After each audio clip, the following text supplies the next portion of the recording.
ओम श्री वेद पुरुषाय नमः। नमस्कार।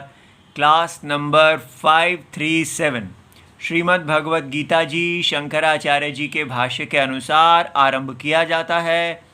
ओम श्री सीता रामचंद्राभ्याम नमः। नमो गुरुभ्यः। ओम अथ काल देवता श्री विक्रमी संवत् 2082 आषाढ़ कृष्ण पक्षः द्वादशी रविवारः भरणी नक्षत्रम् उत्तरायणं ग्रीष्म ऋतुः। ओम तत्सत्। श्री शंकराचार्याय गुरवे नमः। विद्या विनय संपन्ने ब्राह्मणे गविहस्तिनि शुनि चैव श्वपाके च पंडिता समदर्शिनः। अध्याय नंबर 5 और श्लोक नंबर 18 और पुस्तक है Gita press Gorakhpur book number 10 Shankaracharya ji के भाष्य वाली भगवद गीता जी। अच्छा जी, तो यहाँ पर हम अब 2-3 दिन से इस श्लोक को देख रहे हैं और ये श्लोक हमें बता रहे हैं कि ज्ञानी किस प्रकार समदर्शी होते हैं। तो इसमें सबसे महत्वपूर्ण चीज़ समझने की है कि अज्ञानी समदर्शी नहीं होते, ज्ञानी समदर्शी होते हैं। तो इसका मतलब हमें समदर्शी होना चाहिए। ऐसा कहकर कह दिया जाता है समदर्शी माने इक्वल, कोई वर्णाश्रम नहीं। केवल सोना को देखो, आकारों को नहीं देखो। व्यवहार काले, लेकिन व्यवहार में ये होता है कि जो कौन सा आभूषण सिर का है, कौन सा आभूषण गले का है, कौन सा आभूषण जो है वो भुजा का है। हर आभूषण का अपने अपने आकार के अनुसार स्थान है। चाहे वो सब सोना ही है, किंतु व्यवहार काले उसका अपने अपने नाम और रूप के अनुसार उसकी एक शरीर में स्थान है। इसलिए हमें समझना है कि ये नहीं कहना कि जो सम्यक दृष्टि नहीं है, जिसके पास समदर्शन नहीं है, वो अधर्मिक है। ये धर्म और अधर्म का जो व्यवहार है वो अज्ञान अवस्था में होता है। जब हम ज्ञानी नहीं हैं तब हमको इस यज्ञ से परिचय कराया जाता है कि आप एक भगवान विष्णु रूप यज्ञ में जन्म लिए हैं। ये यज्ञ शरीर में आप सब असमान हैं, समान नहीं हैं। और ये असमानता जो आपका जन्म से ही है, ये असमानता आपके जन्म से ही धर्म को भिन्न करती है। तो इसलिए ब्राह्मण, क्षत्रिय, वैश्य, शूद्र, स्त्री, पुरुष इत्यादि असमता, भेद देखना और उस भेद के अनुसार ही अपने अपने स्वधर्म को करना, ये यज्ञ है, ये स्वधर्म है। और अगर हम कहें नहीं नहीं, जैसे ज्ञानी देखते हैं, समदर्शी, सब बराबर हैं, तो हम ज्ञान की दृष्टि को से अधर्म पैदा कर देंगे। और यही यहाँ हो रहा है, यही सिखाया जा रहा है, क्योंकि मार्केट में यही मांग है कि ज्ञान भी आ जाए और समानता भी आ जाए। बाजार को समानता चाहिए, क्योंकि सारे लोग बाजार को लेबर की तरह चाहिए। स्त्रियां भी चाहिए, पुरुष भी चाहिए, ब्राह्मण भी चाहिए, क्षत्रिय भी चाहिए, सब उनकी लेबर बन जाएं। इसलिए लेबर की आपूर्ति के लिए कहा जाए कि देखिए, भगवत गीता ही कह रही है कि जो समदर्शी हैं, जो एक ब्राह्मण में और बाकी ये सब गाय, हाथी, कुत्ता इत्यादि सब में एक देखते हैं, जब इतना ही भगवान ने सबको एक देखने वाले को समदर्शी पंडित कहा है, तो फिर आप भेदभाव की बातें क्यों कर रहे हैं? तो ये सब हमें मोहित करने के लिए है। ये लोग हमें मोहित क्यों करना चाहते हैं? क्योंकि इनका स्वार्थ है। ये नहीं चाहते कि हम इनकी बाजार में इनके दास बने। ये बाजार की मांग की पूर्ति के लिए वर्णाश्रम के शत्रु हैं। आप ये देख रहे हैं। इसलिए हमको इस बात को समझना चाहिए कि जो भेद बुद्धि कही गई है उससे हम कर्मयोग करते हैं। कर्मयोगी के लिए भेद बुद्धि है। कर्मयोगी ऐसा कहेंगे कि ये सब नारायण हैं, ब्राह्मण भी नारायण हैं, क्षत्रिय भी नारायण हैं, वैश्य शूद्र सब नारायण का रूप हैं।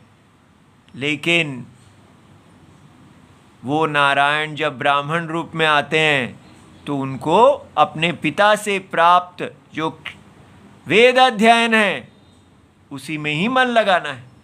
चाहे उनको अच्छा लगे या ना लगे, उनका काम सिर का है। उनको पूरे इस यज्ञ का वेद के संरक्षण से रक्षा करना है, ये धर्म है। लेकिन बाजार ये नहीं चाहता। बाजार चाहते हैं कि उनको ये ब्राह्मण सॉफ्टवेयर इंजीनियर की तरह मिल जाएं, पराठे बनाने वाले दुकानदार की तरह मिल जाएं, पंचर लगाने वाले की तरह मिल जाएं। उनको केवल बाजार की वृद्धि चाहिए। और आप सोचते होंगे हमारी हिंदू पार्टीज ऐसी नहीं है। हिंदू पार्टीज को भी समानता क्यों प्रिय है? क्योंकि उनको ये सारे के सारे वोट बैंक की तरह चाहिए। ब्राह्मण अलग नहीं होना चाहिए, क्षत्रिय अलग नहीं होना चाहिए, और वो कहें कि हम तो बस सब हिंदू हैं। हिंदू लेबल क्यों उनको सूट करता है? समानता क्यों सूट करती है? क्योंकि सब इकट्ठे होके उनकी पार्टी को जिता देंगे। इसलिए भोले ना बने। नहीं, लेकिन अगर हम हिंदू पार्टी को नहीं जगह जिताएंगे तो फिर हमें तो वो मुसलमानवादी दूसरों को जो है वो लोग आगे आ जाएंगे। तो इसलिए आप अपनी नीति देखिए, लेकिन अपने धर्म को ना छोड़िए। इसलिए धर्म, आत्मा की रक्षा सबसे पहले। तो इसलिए आत्मा की रक्षा कैसे होगी? जब हम अपने वर्ण आश्रम धर्म को के अनुसार यज्ञ का पालन करेंगे। क्योंकि आत्मा केवल ये शरीर नहीं है। आत्मा इस देह के अंदर रहने वाले परमात्मा है। तो इसलिए आपातकाल का धर्म अलग है, लेकिन हर समय आपातकाल ही रहेगा। इसलिए 75 साल निकल गए हमारे भारत के, लेकिन अभी तक हम अपने वर्णाश्रम का और ही और विनाश करते जा रहे हैं। और हम हर बार इसकी बात क्यों कर रहे हैं? क्योंकि हमें ये पता चला है कि अगर वर्णाश्रम धर्म का पालन नहीं किया तो कितनी भी भगवत गीता पढ़ लो, सब बेकार है। अगर आप केवल कहते हैं कि नहीं समानता ही धर्म है, तो फिर आप वर्णाश्रम धर्म कर्म योग पालन ही नहीं कर रहे। जब कर्म योग ही पालन नहीं कर रहे तो चित्त की शुद्धि ही नहीं होगी। चित्त की शुद्धि नहीं होगी तो ज्ञान उत्पन्न ही नहीं होगा। तो ज्ञान उत्पन्न ही नहीं होगा तो फिर आप समदर्शी पंडित बनेंगे ही नहीं। लेकिन आजकल क्या किया जा रहा है? इतनी की जरूरत ही नहीं है। सीधा देख लो कि ये सारा तो एक परसेप्शन है, ये तो केवल एक प्रतीति है, स्वप्न है, बस हो गया। इतना कर्मयोग आदि की जरूरत क्या है? इस समदर्शन को भी बाजार में बेचो और बाकी सारे स्त्री पुरुषों को भी बाजार में लगाओ, दोनों फायदे। जो चीज आर्थिक पैसा बनाती है वही धर्म है।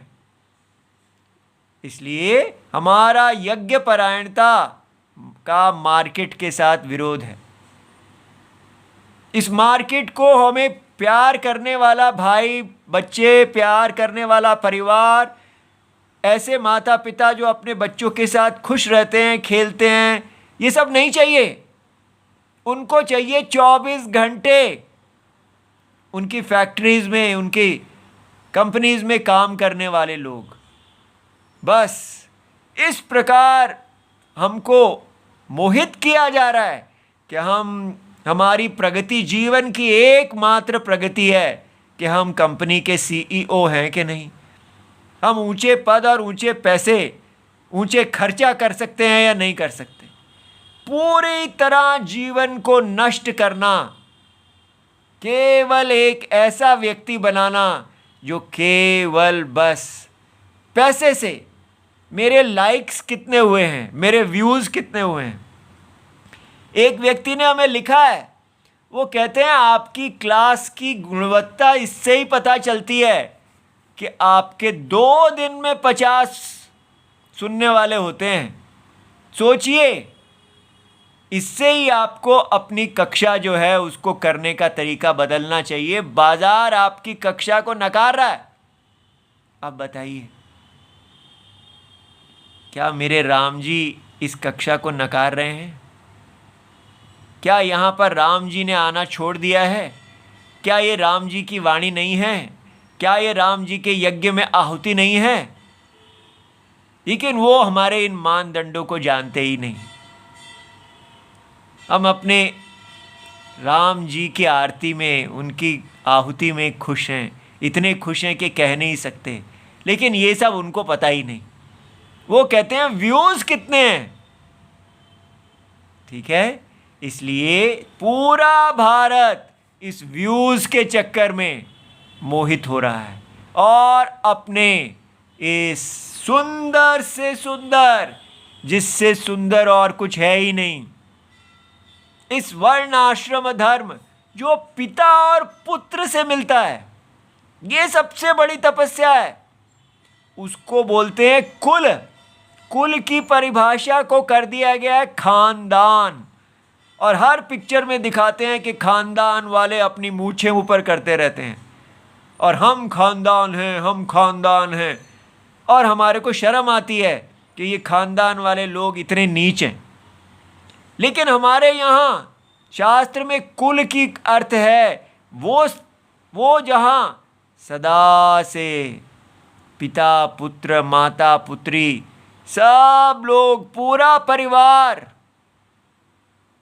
वर्णाश्रम धर्म का पालन करता है। एक तपस्वी परिवार, एक गंगा रूप परिवार, चाहे वो क्षत्रिय हो, वैश्य हो, शूद्र हो, कोई भी हो, लेकिन वो अपने कुल की मर्यादा में रहने वाला परिवार है, पीढ़ी दर पीढ़ी। इसीलिए रघुवंश, राम जी के वंश, जनक जी के वंश इत्यादि, भृगुवंश इत्यादि, उन सब की इतनी स्तुति क्यों होती है? क्योंकि वो सब कुल हैं, कुलीन हैं वो लोग। लेकिन हमने अपने कुलों का भी नाश कर दिया।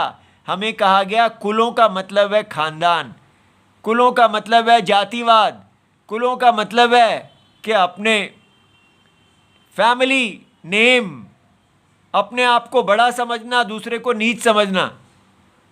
बाजार मानदंड है। वो कहते हैं अगर आप बाजार में ऊपर हैं, बाजार आपको उच्च पद देता है, उच्च पैसा देता है, तब आप बड़े हैं, लेकिन जन्म से आप बड़े नहीं हैं।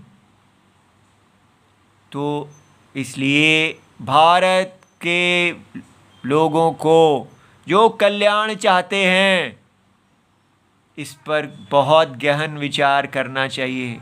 क्योंकि हमें जिस प्रकार से हमारा दुष्प्रचार के द्वारा हमें मोहित किया गया है, हमने ही अपनी कुलीनता आदि सबको त्यागा है, अपने यज्ञोपवीत को ही त्याग दिया है। उससे हमें लज्जा और शर्म आती है और पूरी तरह बाजारूपन को पकड़ लिया है। अगर हम इससे बाहर नहीं निकले तो भूल जाओ अपनी भगवत गीता, ऐसा हम समझते हैं। राम जी की प्रेरणा से हम आपको यही बात दिखाने के लिए आज महाभारत में लेके चलते हैं। ये महाभारत का शांति पर्व है और उसका 116वां अध्याय है। तो मंगल श्लोक से आरंभ किया जाता है। ओम नारायण नमस्कृत्य नरं चैव नरोत्तमं देवीं सरस्वतीं व्यासं ततो जयमुदीरयेत्।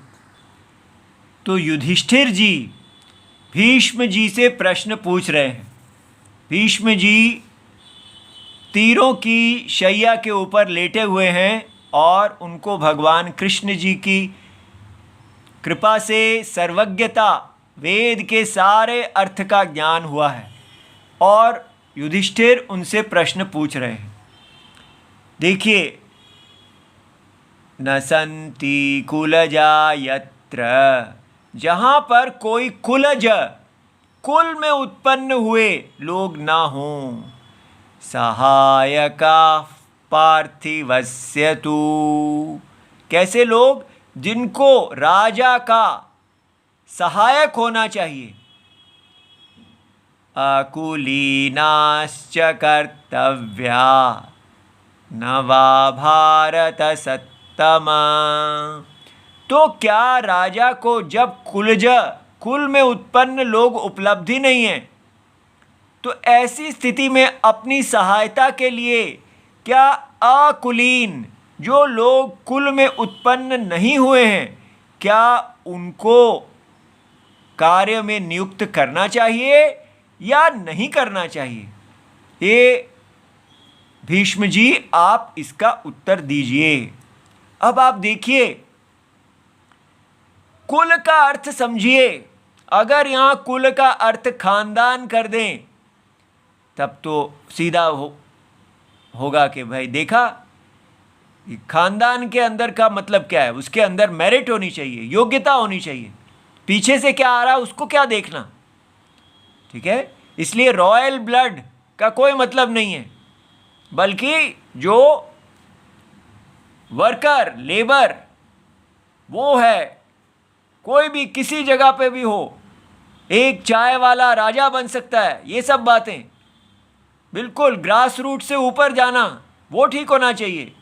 लेकिन यहाँ पूछा जा रहा है कुल, तो कुल का मतलब ये नहीं है रॉयल ब्लड।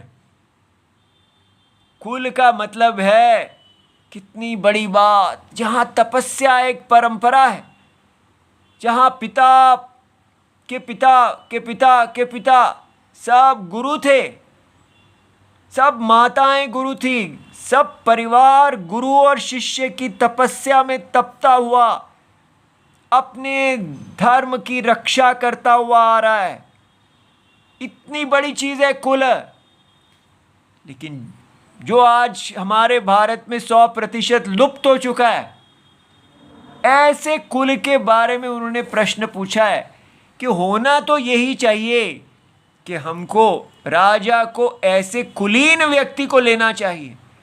जब कोई उसके लिए आए कार्य के लिए, तो वो देखें आपके पिताजी कौन थे, उनके पिताजी कौन थे, आप किस कुल में, किस परंपरा से बड़े हुए हैं। आजकल हम कहेंगे ये तो सब बेकार है। क्यों? क्योंकि हमारे घर एजुकेशन सेंटर रहे ही नहीं। हमारे घर एक नाइट शेल्टर है, जहाँ रात को सब फैक्ट्री के लेबर लोग आते हैं और आके बस गिर जाते हैं, और फिर ना वहाँ पर किसी भी प्रकार का कोई प्रोडक्शन है, वो केवल नाइट शेल्टर्स हैं। कोई एजुकेशन नहीं, कोई विद्या नहीं। विद्या भी आप बाजार से खरीदते हैं। सब कुछ धीरे धीरे, ना वहाँ भोजन है, कुछ नहीं है, बस आओ और रात को बिस्तर पे मर जाओ। इतनी हालत हो गई हमारे घरों की, ना परिवार रहे, कुछ भी नहीं रहा। और अब हम भगवत गीता से, अपनी सभ्यता से जुड़ने का प्रयत्न कर रहे हैं। तो एक सब भगवान का प्रश्न देखिए, कुल कितनी बड़ी चीज है। कुल एक पिता की आज्ञा के अनुसार पुत्र को चलने में मुश्किल होती है। यहां पिछले 100 लोग लाइन में ऐसे आ रहे हैं, जैसे राम जी के कुल में देखा जाता है कि पीढ़ी दर पीढ़ी धुरंधरः अपने कष्ट से धारण की गई वो धुरा, जो रथ का डंडा होता है, उसको अपने कंधों पर धारण करना। ऐसा पुत्र जो अपने पिता से भी अधिक तेजस्वी हो, अपने पिता के दोषों को भी दूर करता जाए, ऐसा कुल जो हर पीढ़ी में पिछली पीढ़ी से अधिक पवित्र होता जाए, ऐसे कुलीन लोग थे हम। लेकिन हमको कैसे, फॉल्स नैरेटिव का मतलब होता है लाइज, झूठ के कारण, वेद के प्रति दुष्प्रचार के कारण हमारी कुलीनता से ही नष्ट कर दिया गया। अब इसका उत्तर देखिए। अब संस्कृत तो नहीं पढ़ पाएंगे, झटपट पढ़ना है तो हिंदी कब पढ़ रहे हैं।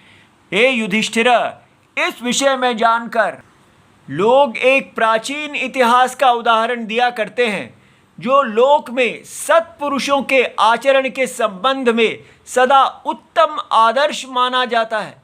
देखिए कैसे उत्तर देते हैं, स्वयं वो भी एक प्राचीन इतिहास को बता रहे हैं और हमने अपनी प्राचीनता से पूरी तरह लिंक ही तोड़ दिया है। हम कहते हैं वो तो सब बेकार है, हम तो एक नया मॉडर्न कंट्री हैं। मैंने तपोवन में इस विषय के अनुरूप बातें सुनी हैं। तपोवन में जिन्हें श्रेष्ठ महर्षियों ने जमदग्नि नंदन परशुराम जी से कहा था, देखिए किसी महान निर्जन वन में फल मूल का आहार करके रहने वाले एक नियम परायण जितेंद्रिय महर्षि रहते थे। वह उत्तम व्रत की दीक्षा लेकर इंद्रिय संयम और मनोनिग्रह करते हुए प्रतिदिन पवित्र भाव से वेद शास्त्रों के स्वाध्याय में लगे रहते थे। उपवास से उनका अंतःकरण शुद्ध हो गया था। वह सदा सद्गुणों में स्थित थे। एक जगह बैठे हुए उन बुद्धिमान महर्षि के सद्भाव को देखकर सभी वनचारी जीव जंतु उनके निकट आया करते थे। क्रूर स्वभाव वाले सिंह और व्याघ्र, बड़े बड़े मतवाले हाथी, चीते, गैंडे, भालू तथा और भी जो भयानक दिखाई देने वाले जानवर थे, वह सब उनके पास आते थे। यद्यपि वह सारे के सारे मांसाहारी हिंसक जानवर थे, तो भी उस ऋषि के शिष्य की भांति नीचे सिर किए उनके पास बैठते थे, उनके सुख और स्वास्थ्य की बात पूछते थे और सदा उनका प्रिय करते थे। देखिए शिष्य का धर्म। वह सब जानवर ऋषि से उनका कुशल समाचार पूछकर जैसे आते वैसे लौट जाते थे, परंतु एक ग्रामीण कुत्ता वहां उस मुनि को छोड़कर कभी कहीं नहीं जाता था। वह उस महामुनि का भक्त और उसमें अनुरक्त था। उपवास करने के कारण दुर्बल एवं निर्बल हो गया था। वह भी फल मूल और जल का आहार करके रहता था, मन को वश में रखता और साधु पुरुषों के समान जीवन बिताता था। हे महामते, उन महर्षि के चरण प्रांत में बैठे हुए उस कुत्ते के मन में मनुष्य के समान भाव स्नेह हो गया। वह उनके प्रति अत्यंत स्नेह से बंध गया। तदनंतर एक दिन कोई महाबली रक्त भोजी चीता अत्यंत प्रसन्न होकर उस कुत्ते को पकड़ने के लिए क्रूर काल एवं यमराज के समान उधर आ निकला। वह बारंबार अपने दोनों जबड़े चाटता और पूंछ फटकारता था। उसे प्यास सता रही थी, उसके मुंह फैला रखा था। भूख से उसकी व्याकुलता बढ़ गई थी और वह उस कुत्ते का मांस प्राप्त करना चाहता था। प्राणनाथ, प्रजानाथ, नरेश्वर उस क्रूर चीते को आते देख अपनी प्राण रक्षा चाहते हुए वहाँ कुत्ते ने मुनि से जो कुछ कहा वह सुनो। भगवान, यह चीता कुत्ते का शत्रु है और मुझे मार डालना चाहता है। महामुने, महाबाहो, आप ऐसा करें जिससे आपकी कृपा से मुझे इस चीते से भय ना हो। आप सर्वज्ञ हैं, आप में इसमें संयम नहीं है, अतः मेरी प्रार्थना सुनकर उसको अवश्य पूर्ण करें। वह सिद्धि के ऐश्वर्य से संपन्न मुनि, सबके मनोभावों को जानने वाले और समस्त प्राणियों की बोली समझने वाले थे। उन्होंने उस कुत्ते के भय का कारण जानकर उसे कहा, बेटा, अपने लिए मृत्यु स्वरूप इस चीते से तुम्हें किस प्रकार का भय नहीं करना चाहिए। यह लो, तुम अभी कुत्ते के रूप से रहित चीता हुए जाते हो। तदनंतर मुनि ने कुत्ते को चीता बना दिया। उसकी आकृति सुवर्ण के समान चमकने लगी। उसका सारा शरीर चितकबरा हो गया और बड़ी बड़ी दाढ़ें चमक उठीं। अब वह निर्भर होकर वन में रहने लगा। चीते ने अपने सामने जब अपने ही समान एक पशु को देखा, तब उसका विरोधी भाव क्षण भर में दूर हो गया। तदनंतर एक दिन वह महाभयंकर भूखे बाघ ने उसका रक्त पीने की इच्छा से मुंह फैलाकर दोनों जबड़ों को चाटते हुए उस चीते का पीछा किया। बड़ी बड़ी दाढ़ों से युक्त वनचारी बाघ को भूख से कुटिल भाव धारण किए देख वह चीता अपने जीवन की रक्षा के लिए पुनः ऋषि की शरण में गया। तब सहवास जनित उत्तम स्नेह का निर्वाह करते हुए, देखिए क्या भाषा है, जब आप किसी के साथ रहते हैं तो आपको उससे प्रीति हो जाती है। महर्षि ने चीते को बाघ बना दिया। अब वह अपने शत्रुओं के लिए अत्यंत प्रबल हो उठा। प्रजानाथ, तदनंतर वह बाघ उसे अपने समान रूप में देखकर मार ना सका। उधर वह कुत्ता बलवान बाघ होकर मांस का आहार करने लगा। महाराज, अब तो उसे फल मूल खाने की कभी इच्छा ही नहीं होती थी। जैसे वनराज सिंह प्रतिदिन जंतुओं का मांस खाना चाहता है, उसी प्रकार वह बाघ भी उस समय मांसबाजी हो गया। राजन, वह बाघ अपने मारे हुए मृगों का मांस खाकर तृप्त हो महर्षि की कुटी के पास ही सो रहता था। इतने में ही वहाँ ऊंचे उठे हुए मेघ के समान काला एक मदोन्मत्त हाथी आ पहुंचा। तब इसी प्रकार, इसी क्रम से वो उनको कुत्ते को हाथी बना देते हैं। और इसके बाद तदनंतर उस प्रदेश में एक केसरी सिंह आया, जो अपनी केसर के कारण कुछ लालसा जान पड़ता था। पर्वत की कंदरा में पैदा हुआ वह भयानक सिंह गजवंश का विनाश करने वाला काल था। तो जब सिंह आ गया तो फिर कुत्ते ने कहा, तब कुत्ते पे दया करते हुए उसने महर्षि जी ने कुत्ते को सिंह बना दिया। वह अब समान जाति के संबंध से जंगली सिंह को कुछ भी नहीं गिनता था। इस प्रकार वो बड़ा क्रूर हो गया और इस प्रकार सबको खाने लगा। तब उसके बाद वहाँ पर एक शरभ आ गया। ये शरभ जो है, ये 8 पैर वाला एक कोई प्राणी है जो सबका रक्त पी लेता है और बड़ा ही बलवान होता है। तो फिर कुत्ते ने कहा, तो उन्होंने उसको शरभ बना दिया। तो शरभ जंगल में स्वेच्छाचार से रहने लगा, जैसे शरभ रहते हैं। इस प्रकार मुनि ने उस कुत्ते को उस समय शरभ के स्थान में प्रतिष्ठित कर दिया। वह शरभ प्रतिदिन मुनि के पास सुख से रहने लगा। तदनंतर एक दिन रक्त की प्रबल प्यास से पीड़ित वह शरभ, जो कुत्ते की जाति से पैदा होने के कारण कृतघ्न बन गया था, मुनि को ही मार डालने की इच्छा करने लगा। देखिए, शास्त्र में कुत्ते को कृतघ्न, धोखा देने वाला कहा गया है।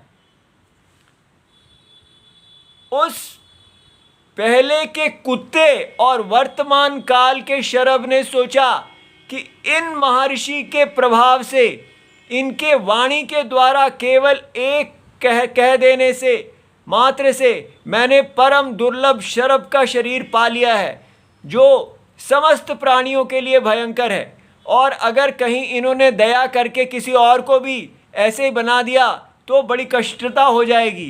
क्यों ना मैं इनको मार दूं। ज्ञान नेत्रों से युक्त उन मुनीश्वर ने अपनी तपशक्ति से शरभ के उन मनोभावों को जान लिया। जानकर वह महामुनि, ज्ञानी मुनि ने उस कुत्ते से कहा, अरे तू पहले कुत्ता था, फिर चीता बना, चीते से बाघ की योनि में आया, बाघ से मदोन्मत्त हाथी हुआ, हाथी से सिंह की योनि में आया, बलवान सिंह रहकर फिर शरभ का शरीर पा गया।